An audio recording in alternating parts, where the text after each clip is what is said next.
Olá, bonitos! Nesta aula nós vamos falar de um movimento literário chamado classicismo, que marca o século XVI, início da Idade Moderna.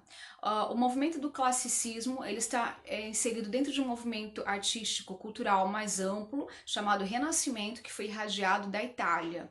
Este momento histórico é um momento que vai marcar o início da Idade Moderna, ou seja, a superação de algumas questões místicas muito importantes na Idade Média, pois estamos vivenciando agora um outro momento em que há uma ampliação dos nossos horizontes, ou seja, o fim do feudalismo e o início da formação dos burgos. Vai haver agora um retorno ao modelo clássico, ou seja, ao modelo lá da antiguidade clássica, em que as pautas serão verdade, natureza e razão.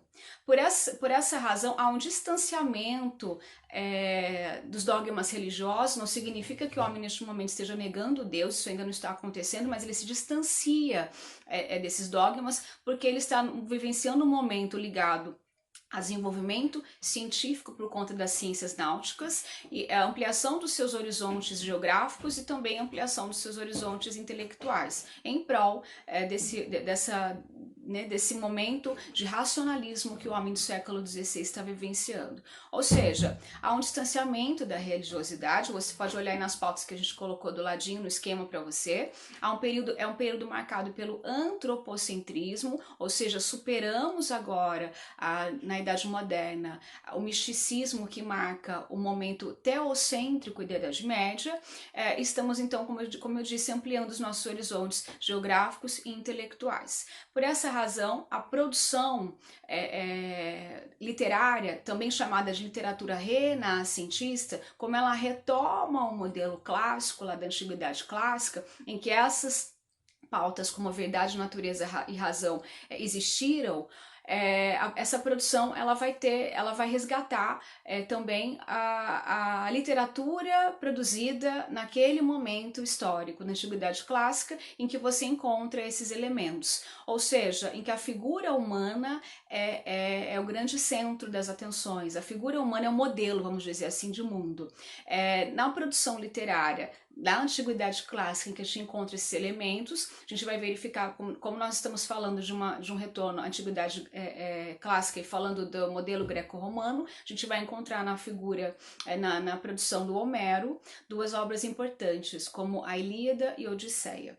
Por essa razão, o Ulisses, ou seja, o Odisseu, vai ser um modelo reverenciado e cantado nas obras do Homero. Ele vai ser tomado como modelo para a produção literária lá em Portugal, no século XVI. Então esse vai ser um terreno de racionalismo, um terreno em que a figura humana vai pautar os caminhos das ciências, os caminhos da arte, e por isso a nossa produção vai ser uma produção racional, uma produção antropocêntrica e uma produção que está associada a uma nova visão de mundo. Essa nova visão de mundo, ela está associada ao contexto histórico, né, que vai ter seu auge no século XVI, que é o contexto de grandes navegações. Como nós estudamos as literaturas de língua portuguesa, então nós começamos, e ainda não vamos falar de Brasil, porque o Brasil, né, é um país em que a gente vai tratar a produção literária só a partir do século XVI, né, especificamente, mais especificamente no século XVII, quando a gente for trabalhar o barroco. Então, por enquanto, ficamos em Portugal.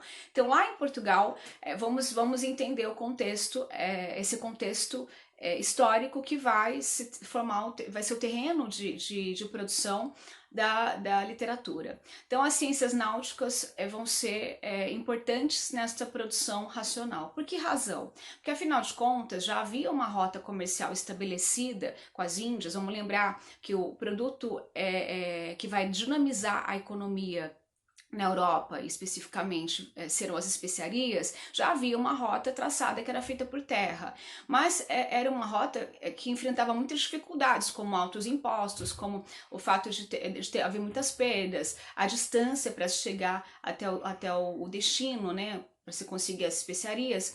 Então, com a ajuda, com a contribuição do desenvolvimento da ciência na época, ou seja, ajuda de homens importantes como Copérnico, como Galileu Galilei, a ciência vai contribuir para que haja uma nova rota traçada e essa nova rota possa ser feita pelo mar.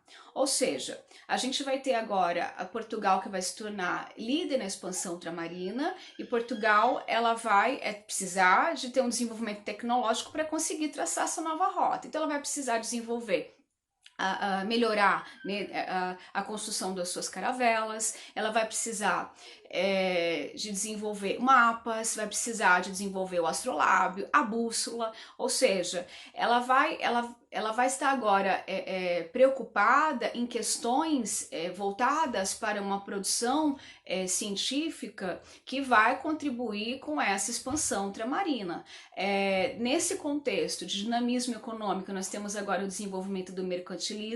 Então, o nosso modelo de mundo no século XVI é um modelo bastante distinto do modelo da Idade Média, que a gente viu que teve a sua produção desenvolvida em dois movimentos, o movimento do trovadorismo e do humanismo, e você pode fazer até uma comparação e verificar que esse racionalismo que está sendo vivenciado no século XVI, ele se distingue daquilo que era produzido na literatura do século XIII, século XIV. Ou seja, enquanto no trovadorismo eu tenho os dogmas religiosos que vão de alguma maneira pautar uma produção das novelas de cavalaria, em que eu tenho um cavaleiro que segue uma conduta cavaleiresca, um cavaleiro que vai seguir as normas da igreja. Eu tenho ali as questões morais religiosas muito bem tratadas nas obras, né? Em especial na questão do humanismo. A gente vai verificar então que a produção do trovadorismo ela é diferente da produção do século XVI, da Idade Moderna, porque lá no trovadorismo eu vou estar então associado, vou estar então voltado para um contexto feudal. Enquanto eu tenho a relação de suzerania lá no contexto histórico, dentro do feudalismo, eu vou ter na produção literária uma relação de vassalagem amorosa entre o eu lírico numa cantiga de amor, que escreve a sua cantiga direcionada a uma mulher por quem ele é apaixonado, e é uma mulher inalcançável. Então você verifica que esse sofrimento deste homem que está distante da figura amada, ela é uma nobre, etc, se associa com o contexto lá da Idade Média. Agora, na Idade Moderna, com essa onda de desenvolvimento das ciências náuticas, com essa onda de racionalismo, com esse retorno a um passado, que é um passado em que a figura humana, em que verdade, natureza e razão são modelos, a Idade Média não me serve mais como uma referência. Então, eu preciso ter uma produção que atenda a esse novo contexto.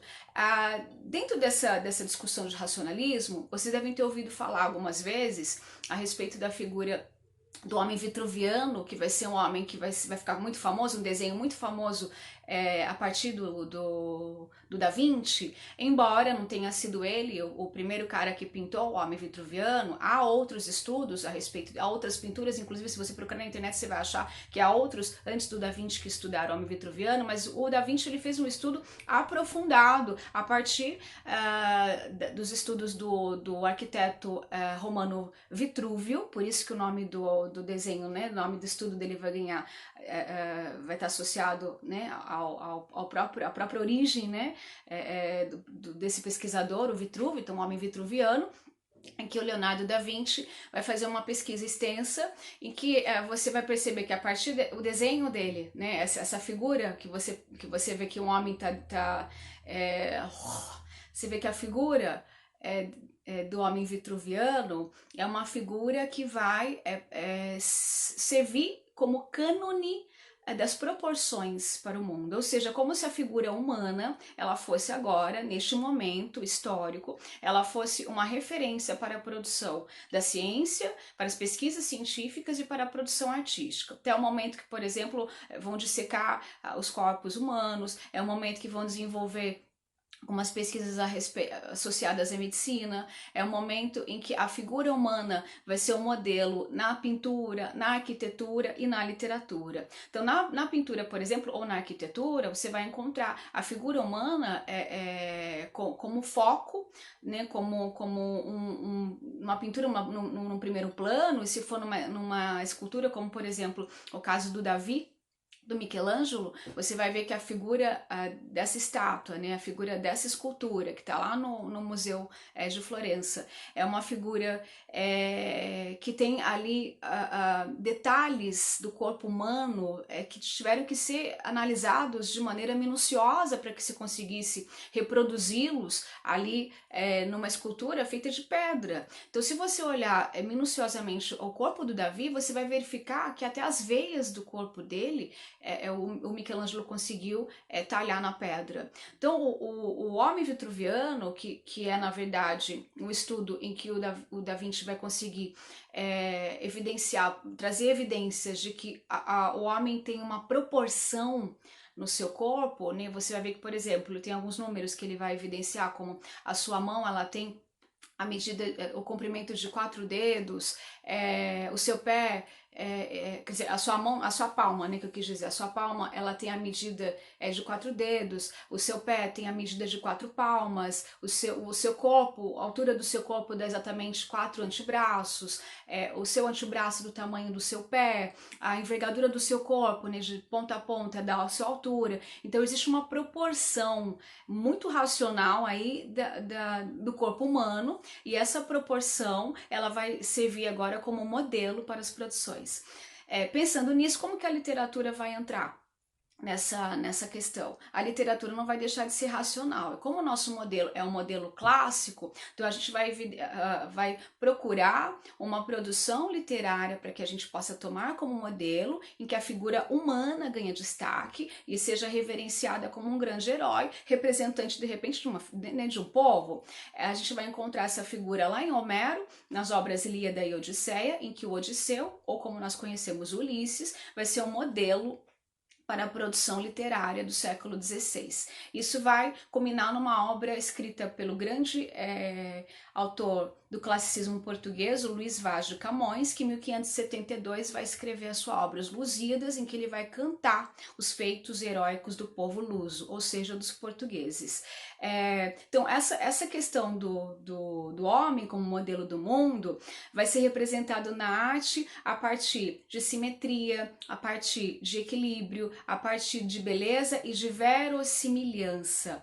Ou seja, é um modelo que a gente vai encontrar lá no Aristóteles, na Antiguidade Clássica, que é o que o Aristóteles chama de mimesis, ou a gente vai encontrar também como nome de mimese, que é uma tentativa de representar na arte a natureza assim, com o máximo que se conseguir, né, de verossimilhança, ou seja, o mais próximo da realidade que for possível. Por isso que a figura humana vai ser representada dessa maneira, por isso que a figura humana vai ser representada nesses detalhes, por isso que muitas vezes as esculturas vão ser apresentadas nuas, porque o corpo humano ele tem que ser visto.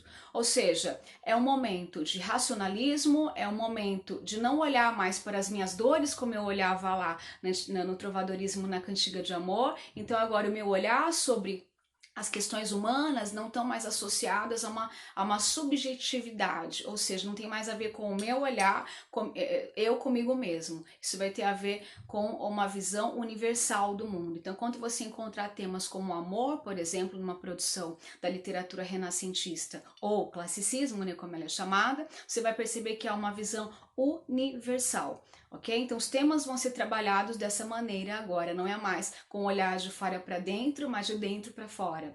E aí, por essa razão, a gente vai discutir agora a grande produção literária do século XVI, que é a produção do Camões, Os Lusíadas, publicada em 1572, ok? Então você aguarda um minutinho aí, que agora a gente vai falar a respeito dessa obra.